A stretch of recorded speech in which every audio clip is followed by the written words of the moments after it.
Assalamualaikum warahmatullahi wabarakatuh. Hai everyone, perkenalkan, nama saya Siti Nuraida Susanti. You can call me Susan. Dengan NIM 2521033136, mahasiswa Prodi Bimbingan dan Konseling semester 1. Di sini saya akan mengedukasikan tentang tugas proyek edukatif, filsafat pendidikan dengan kasus stres akademik dan kecemasan sosial siswa. So, langsung saja kita ke materinya. Tujuan dari kasus ini adalah mengidentifikasi penyebab stres akademis dan kecemasan sosial yang dialami oleh siswa, serta mampu memahami dampaknya terhadap belajar dan interaksi sosial, lalu dapat menentukan upaya penanganan yang tepat.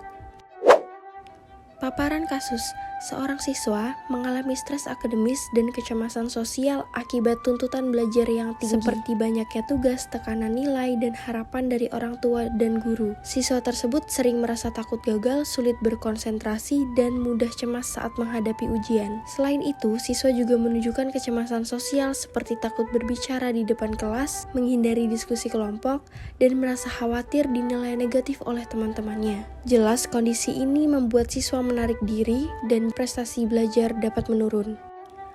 Latar belakang masalah stres akademis dan kecemasan sosial siswa berawal dari tingginya tuntutan akademik, tekanan untuk berprestasi, serta lingkungan sosial sekolah yang menuntut siswa aktif dan percaya diri. Ketidakmampuan siswa mengelola tekanan tersebut dapat menimbulkan stres belajar dan rasa cemas saat berinteraksi sosial. Dampaknya pada penurunan prestasi, kepercayaan diri, dan kesejahteraan psikologis siswa. Ketidakmampuan siswa mengelola tekanan tersebut dapat menimbulkan stres belajar, rasa cemas saat berinteraksi sosial.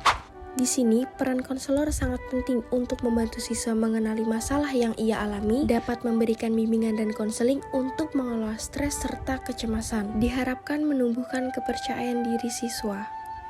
Apa saja sih alirannya? Di sini alirannya ada dua. Yang pertama yaitu idealisme.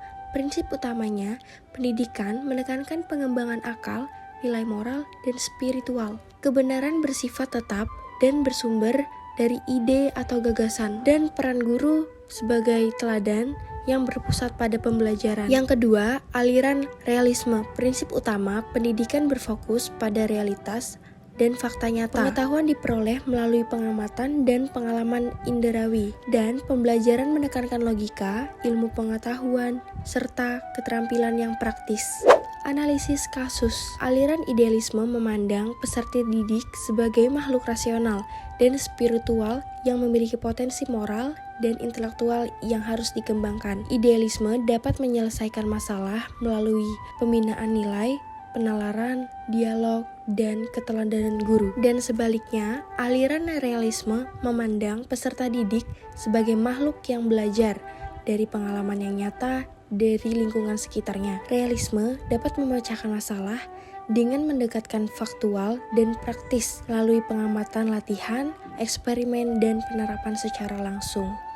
Perbandingan dua aliran ini, idealisme menekankan pada pengembangan nilai dan pemikiran, sedangkan realisme menekankan pengalaman yang nyata dan sesuai dengan fakta. Idealisme berfokus pada pembentukan karakter, realisme fokus pada keterampilan dan pengetahuan yang praktis.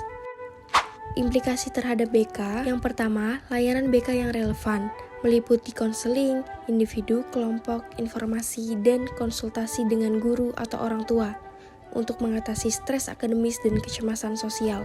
Kedua, konselor berperan sebagai pendamping dan fasilitator, bersikap empatik, sabar, dan terbuka, membantu siswa mengembangkan potensi, kepercayaan diri, dan kemampuan untuk memecahkan masalah. Ketiga, nilai profesional. Konselor mencakup kerahasiaan, objektivitas, tanggung jawab, kejujuran, serta menghargai martabat dan keunikan setiap siswa. Refleksi pribadi. Aliran filsafat pendidikan yang paling sesuai dengan nilai pribadi adalah idealisme. Saya memilih aliran ini karena saya percaya bahwa setiap siswa memiliki potensi moral dan intelektual yang perlu dikembangkan melalui bimbingan, keteladanan, dan pembinaan nilai. Sebagai calon konselor, pendekatan idealisme membantu saya menekankan pengembangan karakter, membimbing siswa memahami diri, serta menanamkan sikap dan nilai positif yang akan mendukung keberhasilan akademik maupun sosial mereka. Kesimpulan dari kasus ini, stres akademis dan kecemasan sosial siswa dapat menurunkan prestasi dan kepercayaan diri, sehingga konselor berperan sebagai pendamping dan fasilitator untuk memberikan solusi. Aliran idealisme menekankan pengembangan karakter dan nilai moral, sementara realisme fokus pada pengalaman dan keterampilan praktis. Layanan BK relevan berupa konseling dan konsultasi dengan sikap empatik dan profesional. Secara pribadi, aliran idealisme paling sesuai untuk mendukung perkembangan karakter siswa. Nah, itu tadi adalah presentasi dari saya. Semoga dengan video yang saya presentasikan ini dapat bermanfaat bagi para penonton. Baik, sekian dan terima kasih. Wassalamualaikum warahmatullahi wabarakatuh. Bye-bye.